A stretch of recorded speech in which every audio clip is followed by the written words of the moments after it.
안녕하세요. 토요미스테리 디바달리아입니다. 미국에서 한 소녀의 시체가 발견된 날, 그녀의 가장 친한 친구 SNS에는 이런 글이 올라옵니다. 오늘은 내 인생에서 가장 최악의 날이야. 넌 언제까지나 나의 가장 친한 친구야. 너가 생각하는 것보다 너가 더 많이 보고 싶다. 모두들 가장 친한 친구가 죽는다는 건 정말 생각조차 하기 싫은 일이죠. 이 글을 올린 사람은 어때 보이나요? 오늘의 이야기는 억울하게 살해된 한 소녀에 관한 이야기입니다. 바로 시작해볼게요. 2012년 7월 6일, 미국 웨스트 버지니아주 스타시티에서 16살 소녀 스카일러 니스가 실종되는 사건이 발생합니다. 유명 프랜차이즈 햄버거집 웬디스에서 일을 하고 있던 스카일러는 그날도 평소처럼 일을 마치고 집으로 돌아왔습니다. 그런데 부모님과 인사를 하고 방으로 들어간 딸이 갑자기 연기처럼 사라진 거예요. 딸의 실종을 가장 먼저 알아챈 사람은 그녀의 아버지 데이비드 니스였습니다. 아침에 아버지 데이비드는 딸을 깨우려고 방문을 계속 두드렸거든요. 근데 대답이 없는 거예요. 뭐지? 싶어서 문을 열었는데 딸 스카일러가 없는 겁니다. 데이비드는 딸이 아침 일찍 일을 하러 나갔나? 해서 웬디스에 전화를 걸었습니다. 근데 거기도 그녀는 없었죠. 불길한 예감에 아버지는 경찰에 급히 신고 전화를 걸었습니다.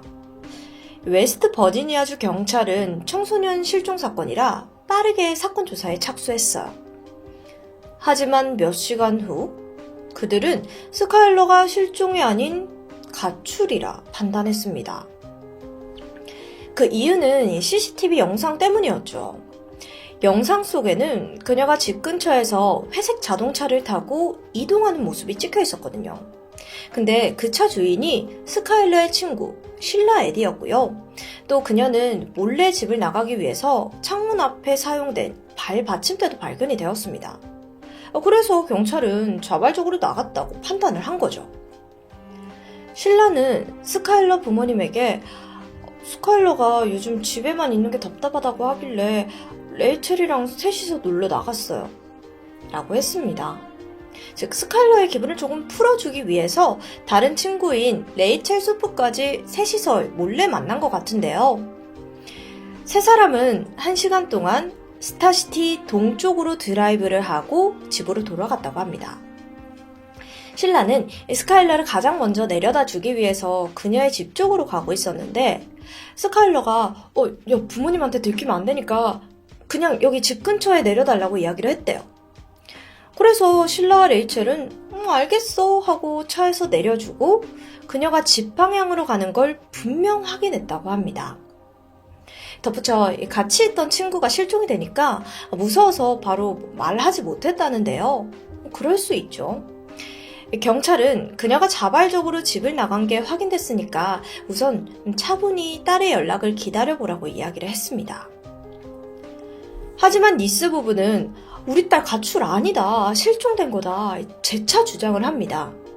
이유는 스카일러 방에 핸드폰 충전기, 칫솔, 세면도구들 모두 그대로 남아 있었고요. 창문도 열려 있었기 때문에 분명 그날 집으로 다시 돌아올 계획이었다는 거죠. 부부는 가만히 있을 수 없었습니다. 딸을 찾기 위해서 실종 전단지를 만들어 배포하고요. 실라와 레이첼은 부부를 도와 SNS에 스카일러의 실종 사실을 공유하면서 친구를 찾으려고 최선을 다했습니다. 실종 다음 날인 7월 7일, 경찰은 스카일러가 실종이 되고 48시간이 지나서 엠버 경보를 발령했습니다. 참고로 엠버 경보는 우리나라 재난 문자처럼 국민들에게 실종이 되었다는 알림을 해주는 거예요. 라디오, 방송뿐만 아니라 교통상황 안내판, 문자로도 배포를 합니다. 어쨌든 그리고 2개월이 지났는데 사건에 진전이 없는 겁니다. 그래서 FBI에게로 넘어가서 대대적인 실종 수사를 진행하게 되죠. FBI는 우선 스카일러의 학교 친구들을 인터뷰하면서 평소 행적과 그녀의 주변에 수상한 사람이 있는지 확인하기 시작했는데요. 이때 그들은 레이첼과 실라에게서 수상한 부분들을 발견합니다. 의심의 시작은 세 사람의 SNS부터였어요. 스카일러의 SNS에는 친구들에 대한 애정의 글도 있었지만 이와 상반된 게시글도 종종 보였거든요. 특히 실종 전날과 당일날 올라온 2개의 게시글이 이를 뚜렷하게 보여주었습니다. 집에만 있는 건 너무 지겨워. 고마워 얘들아. 난 너희랑 노는 게 너무 좋아. 또 하나는 너희들이 그딴 식으로 구니까 내가 니네 믿을 수 없는 거야. 이렇게 스카일러는 실라 레이첼이 자신을 운연중에 왕따시킨다고 느끼는 것 같았는데요. 이에 더불어 몇몇 학생들은 이렇게 말했습니다. 사실 한 달 전 레이첼과 실라가 스카일러를 죽이자고 이야기하는 걸 우연히 들었어요. 근데 뭐 셋이서 친한 친구 사이니까 그냥 농담이라고 생각했죠. 그래서 FBI는 두 소녀를 용의선상에 올려둔 채 계속해서 수사를 진행했습니다. 그러다가 스타시티 서쪽에 위치한 블랙스톤의 편의점 CCTV에서 중요한 증거가 발견되는데요. 7월 6일, 사건 당일이죠. 새벽에 실라의 차가 녹화되어 있었던 거예요. 여러분, 여기서 이상한 점 눈치 못 채셨나요? 분명 실라는 그날 밤 스타시티 동쪽으로 드라이브를 했다고 말했어요. 근데 사실 동쪽이 아니라 서쪽으로 이동을 했던 겁니다. 실라가 수사에 혼선을 주기 위해서 일부러 거짓말을 한 거죠. 근데 결정적인 증거가 부족한 상황이라 그들을 기소할 수가 없었습니다. 그래서 FBI는 사건의 해결을 위해서는 두 사람의 자백을 이끌어내야 한다고 판단했어요. 그리고 지속적으로 신문하면서 압박을 가했죠. 결국 견디다 못한 레이첼. 그녀는 우리가 스카일러 찔렀어요. 그냥 스카일러랑 더 이상 친구하기 싫어서요. 실라와 계획하고 스카일러를 살해했다고 그날의 진실을 자백했습니다. 실종 한 달 전인 2012년 6월 레이첼과 실라는 함께 수업을 듣고 있었는데 이때 스카일러를 살해할 계획을 세웠어요. 죽이려는 이유는 단순했어요. 그냥 정말 친구하기 싫어서. 스카일러와 실라는 8살 때부터 함께 자라다시피 했는데요. 항상 실라가 혼자였을 때는 스카일러가 그녀를 챙겨주고 니스 부부 또한 실라를 딸처럼 대해줬죠. 정말 가족처럼 지냈던 거예요. 고등학생이 되어서는 레이첼과 친해지면서 세 사람은 항상 함께 다녔다고 합니다. 그러나 어느 순간부터 스카일러를 제외한 실라와 레이첼 이 둘만 노는 일이 많아졌고 점차 스카일러를 따돌리기 시작했어요. 실라와 레이첼은 한 달이라는 시간 동안 그녀를 살해할 계획을 세웁니다. 이들은 살해 날짜로 레이첼의 여름 캠프 전날을 선택했는데 그 이유 또한 단순했어요.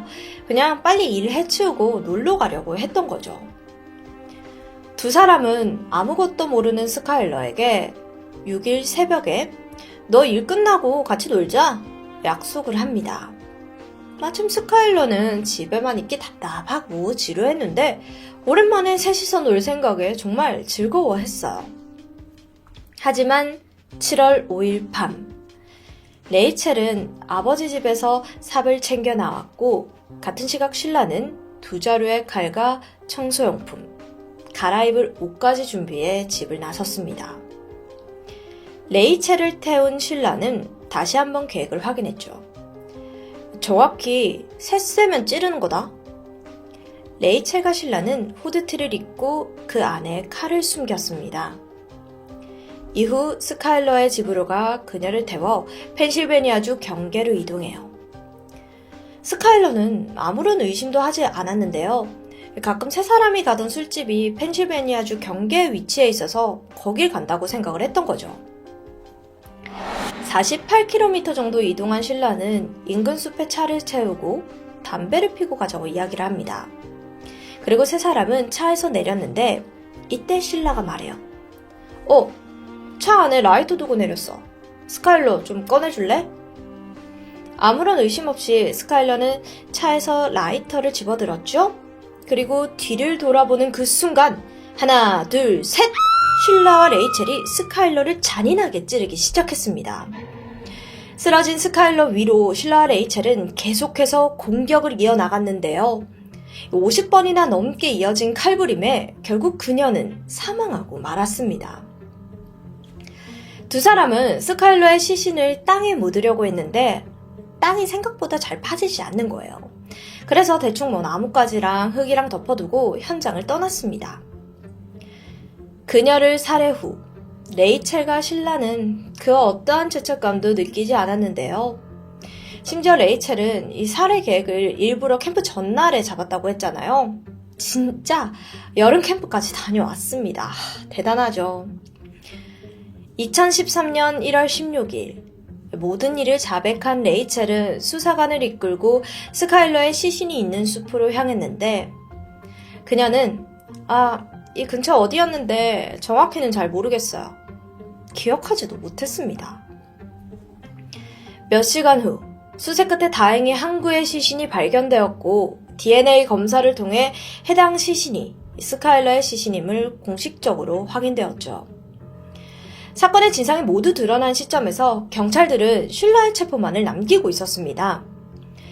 이때까지만 해도 쉴라는 레이첼이 자백했다는 사실을 전혀 모르고 있었는데요. 스카일러의 시신이 발견되자 그녀는 또다시 SNS에 글을 올립니다. 아까 오프닝에 말씀드렸듯이 이 SNS 내용이 진실된 애도가 아닌 사실 자기가 살해해놓고 슬픈 척 연기했던 겁니다. 정말 가증스럽죠. 2013년 5월 쉴라의 트렁크에서 스카일러의 혈액이 발견되면서 쉴라의 연극은 마침내 막을 내리게 됩니다. 레이첼과 쉴라는 체포 이후에도 반성의 기미조차 없었고요. 무슨 소풍이라도 온 것처럼 머그샷을 찍을 때조차 두 사람은 헤어 메이크업을 하고 즐기고 있었습니다. 레이첼은 자신의 재판이 있던 그날에서야 니스 부부에게 용서를 구하는 모습을 보였는데요. 데이비드는 레이첼의 모습에 분노하면서 너가 미안해하는 건 너희들이 저지른 일이 아니라 들켜서 미안해하는 거라고 소리쳤습니다. 레이첼은 재판에서 유죄를 인정하여 10년간 가석방 없는 30년형을 선고받았습니다. 쉴라는 레이첼보다 더 뻔뻔한 태도를 유지했는데요. 그녀는 드러난 증거들과 레이첼의 자백에도 끝까지 무죄를 주장했습니다. 이런 쉴라의 태도에 펜실베니아 당국은 웨스트 버지니아뿐만 아니라 펜실베니아에서도 살인죄로 추가 기소하겠다니까 그때 급히 태도를 바꿔 1급 살인 혐의를 인정했죠. 2014년 1월 24일 쉴라는 15년간 가석방 없는 종신형을 선고받았습니다. 여러분, 이 사건은 여기서 끝나지 않았는데요. 2023년 5월에 열린 레이첼의 가석방 심사에서 베일에 쌓여있던 범행 동기가 밝혀졌습니다. 사실 쉴라와 자신이 레즈비언이라고 밝힌 것이었는데 레이첼은 스카일러가 두 사람 사이를 알게 되자 이를 발설할까봐 무서워서 그녀를 살해했다고 주장하였습니다. 하지만 이를 전해들은 데이비드는 이건 레이첼의 변명이라고 일축했는데요. 생전에 스카일러에게는 동성애자인 친구들이 여럿 있었는데 그녀는 단 한 번도 비난하지도 무시하지도 않았고 부모님에게도 말하지 않았다고 합니다. 결국 이 니스 부부의 강력한 반대와 많은 사람들의 온라인 청원으로 레이첼의 가석방은 거부되었고 현재까지도 수감 생활을 하고 있습니다. 가장 친했던 두 친구와 함께 시간을 보내는 것에 즐거워했던 스카일러. 죽는 그 순간까지 그들의 검은 속내를 감히 상상할 수조차 없었습니다. 현재까지도 스카일러의 트위터 사진은 세 사람이 함께 찍은 사진으로 남아있어서 더 큰 안타까움이 느껴집니다. 지금까지 토요미스테리 디바달리아였습니다. 안녕하세요. 토요미스테리 디바달리아입니다. 미국 플로리다주에 살던 31살의 남성 마이크 윌리엄스는 그의 아름다운 아내 드니스 메릴, 그리고 이제 막 19개월이 된 사랑스러운 딸 앤슬리와 함께 행복한 가정을 꾸리고 있었습니다.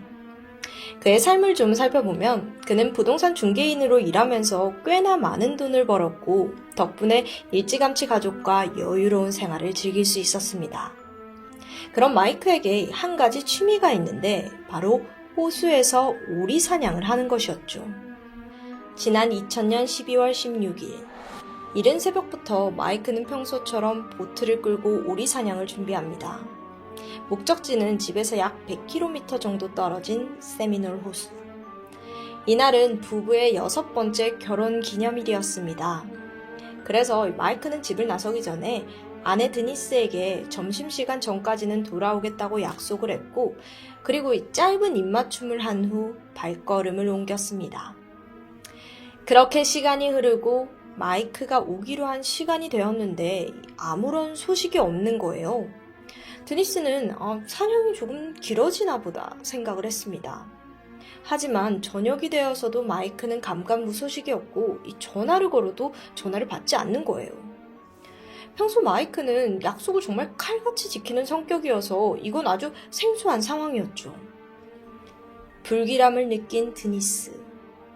즉각 경찰에 연락을 했고 동네 보안관이 세미놀 호수로 출동했는데 호수가 부근에서 세워둔 마이크의 트럭이 발견됩니다. 정황상 차를 여기 세워두고 여기서 보트를 타고 나갔다는 건데 그 이후 행적은 발견되지 않았고 결국 그는 실종 상태가 되고 말았습니다. 잠깐 마이크에 대해서 조금 살펴보면은 1969년생인 그는 버스기사인 아버지와 유치원 교사인 어머니 사이에서 태어났습니다.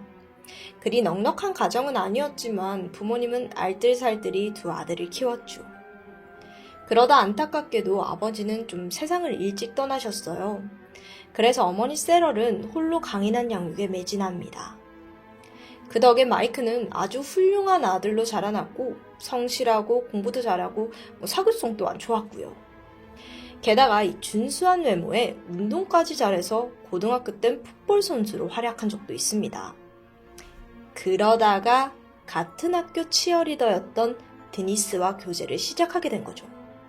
미국 하이틴 영화를 보면 문동포 킹카랑 치어리더 금발 여성과 사귀는 장면이 종종 등장하잖아요. 이 둘은 그런 영화 속에서 볼 법한 아주 모두가 부러워하는 커플이었습니다. 마이크와 드니스는 고등학교를 졸업한 후 나란히 플로리다 주립대학에 입학했고 이후 마이크는 부동산 중개 일을 시작했습니다. 워낙 성실했던 터라 금세 실력을 인정받았고 머지않아 돈 잘 버는 중개인으로 성장하죠. 또 마이크는 이 드니스에게 정식으로 프로포즈하면서 고등학교 커플이 부부로까지 이어지게 됩니다. 당시 둘의 결혼을 누구보다 기뻐한 사람이 있었는데 바로 마이크의 엄마 세럴. 워낙 어릴 적부터 두 사람을 가까이 지켜보면서 응원했던 사람이니까요. 그렇게 마이크와 드니스의 행복한 결혼 생활이 시작되었습니다. 마이크는 회사에서도 애처가로 소문이 나 있었는데 한 예로 드니스가 전화해서 나 차에 기름 떨어졌는데 기름 좀 넣어줘 라고 이야기하면 일하다가도 바로 드니스에게 달려가서 드니스를 도왔다고 해요. 그 정도로 많이 아꼈던 거죠. 그리고 얼마 후 딸 앤슬리가 태어나자 이 둘의 부부는 더욱더 돈독해졌습니다. 마이크는 아내에게 고급 차를 선물했고요. 아내 드니스는 항상 좋은 옷을 입고 다녔습니다. 정말 이 부부는 경제적으로 여유롭고 사이도 좋은 그런 사람들이었는데 하필 결혼기념일에 실종이 된 것이었습니다. 다시 사건으로 돌아와서 실종 장소인 세미놀 호수는 다른 곳과 달리 유독 폭이 좁은 호수였어요. 바닥엔 퇴적물이 두텁게 쌓여 있었고 나무 뿌리도 곳곳에 튀어나와 있어 다소 험한 지형이죠. 그래서 이 숙련된 사람이 아니라면 이곳에 보트 타는 것은 쉽지 않아 보이는데요. 이런 이유 때문에 마이크의 보트가 뒤집히면서 사고를 당했을 가능성이 제시됩니다. 그리고 이어 본격적인 수색 작업이 시작되었는데 이때 한 걸음에 달려온 사람이 바로 마이크의 절친한 친구 브라이언. 마이크와 브라이언의 관계에 대해서 조금 설명드리자면 마이크와 브라이언은 중학생 때부터 지금까지 중마고우였습니다. 중학생이었던 브라이언에게는 이 케이씨라는 여자친구가 있었는데 케이씨의 절친이 바로 드니스였던 거죠. 즉 그러니까 브라이언의 커플이 마이크에게 드니씨를 소개시켜 준 겁니다. 고등학생이 되어서 이 넷은 어딜 가나 함께하면서 돈독한 우정을 쌓았고 성인이 되어 브라이언도 케이씨와 결혼을 하며 두 커플 모두 비슷한 시기에 아이도 낳았습니다. 두 가족은 그렇게 20년 가까이 세월을 함께하게 되죠. 마이크 실종 소식에 브라이언은 꽤나 큰 충격을 받은 듯해 보였어요. 브라이언의 아버지까지 함께 와서 그를 찾고자 노력했습니다. 실종 이튿날, 호숫가 덤불에서 마이크의 보트가 발견됩니다. 안에는 마이크의 구멍조끼와 오리 사냥에 필요한 사냥총, 탄피 등이 고스란히 놓여 있었죠. 보트의 가스통은 가득 차 있는 상태였는데 이걸 봐서 사냥이 나선 지 얼마 지나지 않아서 사고를 당한 듯 해 보였어요. 수색팀은 호수 바닥을 모조리 싹싹 뒤졌고 헬리콥터까지 동원되었습니다. 이런 대규모 수색은 무려 한 달이나 넘게 계속되었죠. 6,000평에 달하는 어마어마한 부지와 호수, 정말 곳곳을 샅샅이 뒤졌지만 허탈하게도 도저히 마이크의 흔적은 발견되지 않았습니다. 결국 실종 44일 만에 수색 작업은 중단되었고 마이크의 실종 사건은 미궁 속으로 빠지게 되죠. 그러자 여기서 또 다른 가설이 떠오릅니다. 혹시 마이크가 자발적인 실종을 한 게 아니냐는 소문이었어요. 당연히 가족들과 지인들은 강하게 부정합니다. 누구보다도 가족을 위했고 사랑하는 엄마와 아내 그리고 어린 딸까지 두고 이렇게 무책임한 사람은 아니라면서요. 그럼 도대체 어디로 갔냐고요? 분명 호수까지 간 건 맞는데 그죠? 호수. 여기서 또 다른 가설이 등장합니다. 어쩌면 마이크가 호수에 사는 악어에게 잡아먹혔을지도 모른다는 추측. 실제 세미놀 호수는 악어의 서식지였습니다. 종종 술에 취해 낚시에 갔다가 물에 빠져서 악어에게 잡아먹히는 인명사고가 종종 있었으니까요. 만약 마이크의 시신이 발견되지 않은 이유가 악어에게 먹힌 거라면 충분히 앞뒤가 맞는 듯 하죠.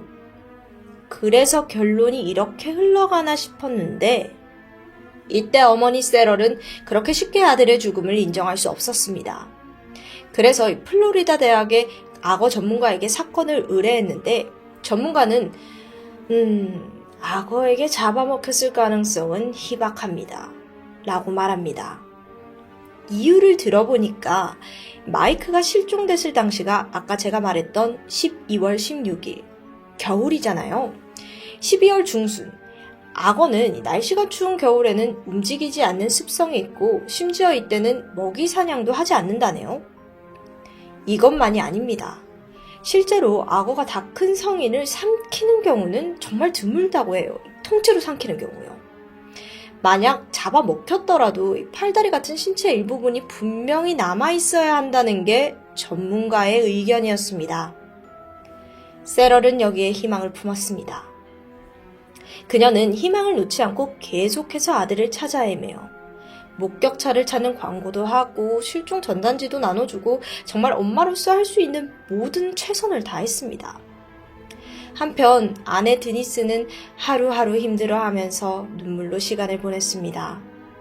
몸도 많이 약해졌지만 그래도 생계를 책임져야 했기에 간신히 몸을 술술이고 알바를 하며 생활비를 벌어나가죠. 이런 안타까운 소식이 알려지자 마이크의 주변 친구들은 위로금을 전달하기도 했고요. 그렇게 6개월이 시간이 지난 어느 날 우연히 세미놀 호수를 찾은 한 사냥꾼이 호수에 떠오른 무언가를 발견합니다. 그건 바로 마이크의 사냥복이었습니다. 안에는 마이크의 사냥 자격증과 손전등이 그대로 남겨져 있었는데요. 발견된 사냥복은 다리에 장화가 붙어 있어서 이 가슴까지 올라오는 우리가 흔히 갯벌에서 볼 수 있는 작업복과 비슷한 형태였습니다. 근데 좀 이상해요. 왜냐하면 만약 악어에게 잡아먹혔더라면 가뜩이나 벗기 힘든 이 옷만 깔끔하게 남아있는 게 가능할까요? 더 이상한 건 옷이 마치 물에 금방 빠진 것처럼 이끼도 없이 깨끗했고 외부의 공격 또한 받은 흔적이 없었습니다.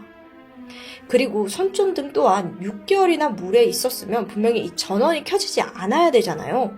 근데 버튼을 누르자 정상적으로 작동했고요. 마이크의 물건이 발견되었다는 소식에 어머니 세럴은 즉각 달려왔고 이상함을 감지하고는 수사를 요청했습니다. 하지만 아내 드니스의 생각은 좀 달랐죠. 그녀는 호수에서 발견된 증거로 마이크의 사망 신고를 해버립니다. 너무 서두르는 게 아닌가 싶기도 한데 알고 보니 거기엔 이유가 있었어요. 마이크에게는 3개의 생명보험이 있었고 실종해서 사망 처리가 되면서 드디어 드니스가 보험금을 받을 수 있게 되었는데 그 보험금이 무려 30억 원. 어마무시하죠. 드니스는 그간 생활이 힘들었다면서 이 돈이라도 받아야지 딸과 허덕이지 않고 평생을 살 수 있다고 이야기합니다. 그렇게 보니 드니스의 행동이 이해가 되지 않는 건 아니지만 어쨌든 이상함에도 불구하고 드니스의 빠른 사망 신고에 어머니 세럴은 크게 실망하고 말았죠. 왜냐하면 가족이 사망 신고를 하는 순간 수사가 더 이상 제대로 진행되지 않거든요. 하지만 세럴은 아랑곳하지 않고 계속해서 실종 광고를 내보냈고 매일 거리로 나와 수사를 요청하는 피켓을 들고 시위를 하기도 했습니다. 한편 일각에서는 이미 사망 신고도 된 마당에 좀 과한 게 아니냐며 수군거렸고 아들을 쉽사리 보내지 못하는 엄마의 집착 아니냐는 말을 하기도 했죠. 그런데 얼마 후 충격적인 소식 하나가 전해집니다. 마이크의 실종 3년 만에 드니스가 재혼을 하게 된 거예요. 근데 여기서 놀라운 건 그 상대가 바로 브라이언이었습니다. 마이크의 절친한 친구요. 심지어 드니스는 마이크와 살던 집에서 그대로 새로운 살림을 차렸습니다. 물론 법적으로 문제가 될 건 아니에요. 하지만 당연히 평소 넷을 잘 알던 사람들은 큰 혼란에 빠졌습니다. 그러자 드니스는 전 시어머니인 세럴이 정신이 좀 이상하다며 이 험담을 하고 다녔고 또한 딸에게 해가 될 수 있다는 이유로 손녀를 보여주는 것조차 거부했습니다. 이런 와중에도 세럴은 포기하지 않고 플로리다 주지사에게 아들 실종 사건을 제발 재조사해달라며 무려 9년 동안 2,600통의 편지를 보냈습니다. 거의 하루에 한 통씩 매일 보낸 거죠. 그런 피나는 노력이 빛을 발하는 걸까요? 처음에는 미쳤다고 손가락질 하던 사람들도 어느덧 하나둘씩 그녀의 말에 귀를 기울이기 시작했습니다. 덕분에 2004년 재수사의 움직임이 보이는 듯 했으나 증거 불충분으로 큰 결실을 맺지 못했고 그렇게 또 시간이 지난 2016년 예기치 못한 사건이 벌어집니다. 드니스와 브라이언이 요란하게 재혼을 했잖아요. 근데 결국 이혼을 하게 된 겁니다. 그런데 브라이언이 여기에 앙심을 품고 드니스를 총기로 위협하는 사건이 있었어요. 그녀는 간신히 탈출했고 경찰에 신고를 했습니다. 결국 이 일로 브라이언은 재판을 받게 되는데 드니스는 새 남편의 폭력성을 폭로하면서 무기징역형을 내려줄 것을 요청하죠. 그런데 이 당시 담당 검사는 브라이언이 마이크의 죽음과 관련이 있을 거라고 의심을 하고 있었어요. 그 이유는 브라이언의 전 아내인 케이시의 증언 때문인데 사실 마이크가 실종되기 전부터 브라이언과 드니스가 불륜관계였다는 걸 폭로했기 때문입니다. 그러고 보니 실종 당일 브라이언의 행정이 좀 불확실했고 무엇보다 마이크가 갖고 있던 3건의 생명보험 모두 브라이언을 통해 가입된 게 확인되었거든요. 브라이언은 보험 설계사였습니다. 물론 이건 정황적인 증거일 뿐 직접적인 살인 증거는 없었습니다. 검사는 브라이언과 대립하던 드니스에게 혹시 그가 마이크의 살인 사건과 관련이 있냐라고 계속 추궁했지만 드니스는 아무것도 모른다고 진술하죠. 어쨌든 브라이언의 최종 재판 결과는 징역 20년형을 선고받았습니다. 그런데 여기서 아직 끝이 아니에요. 1년 후 완전 대반전이 벌어진 겁니다. 돌연 브라이언이 자신이 마이크를 죽였다고 자백을 한 것입니다. 심지어 그 증거로 마이크의 시신이 있는 장소를 지목했는데 경찰이 수색해보니까 실제로 그곳에 마이크의 유골이 있었고요. 와. 거긴 세미널 호수에서 100km나 떨어진 곳이었지만 브라이언의 집과는 10분 거리 남짓한 아주 가까운 거리였습니다. 부검 결과 마이크의 두개골에는 총상이 발견되었어요. 네, 한때 마이크의 베스트 프렌드 브라이언은 마이크를 살해한 범인이었습니다. 시기적으로 그건 18년 전이었어요. 그렇다면 브라이언은 도대체 왜 이 18년 만에 뒤늦게 자백을 한 걸까요? 그건 바로 드니스에게 복수하기 위함이었습니다. 왜냐하면 드니스도 당시 마이크 살인 사건의 공범이었기 때문이죠. 브라이언은 진실을 말하는 대신 이 사건에 대해 처벌받지 않는다는 조건으로 모든 사건의 전말을 털어놓게 됩니다. 드니스와 브라이언은 사건이 발생하기 3년 전인 1997년부터 불륜관계가 시작되었습니다. 어처구니 없게도 결혼 후 모임에서 눈이 맞은 거예요. 둘은 몰래 미래를 즐겼습니다.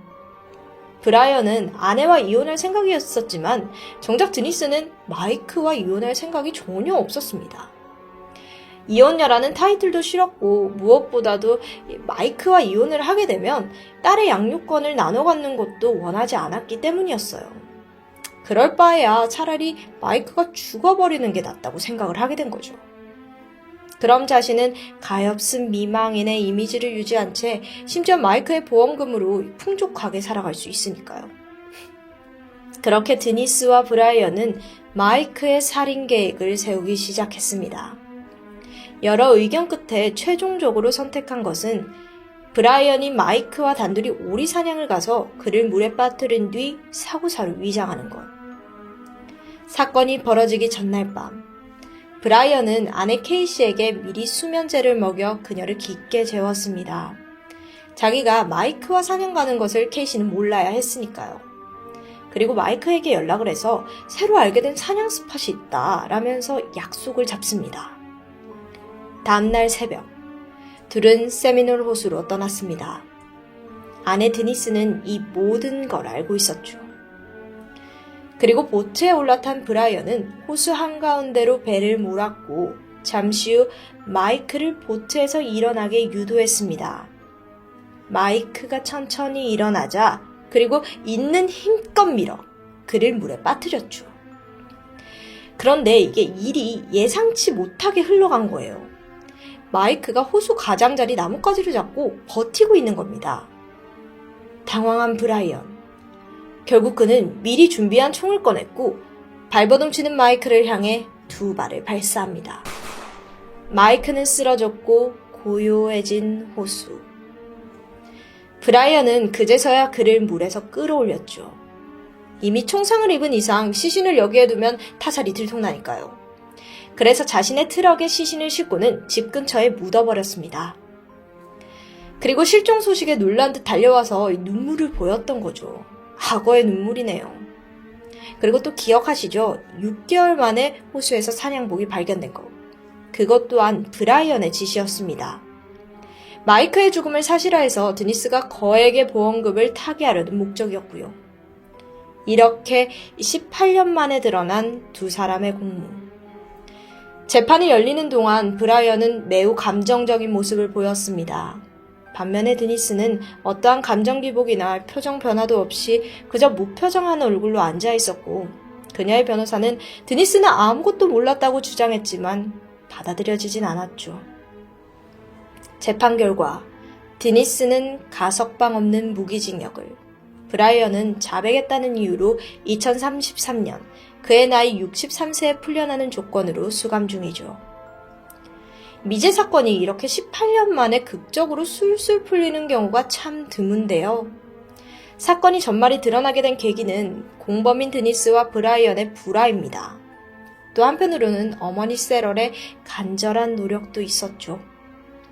사람들은 그녀가 미쳤다고 손가락질했지만 결국 옳았다는 것이 증명된 것입니다. 다행이네요.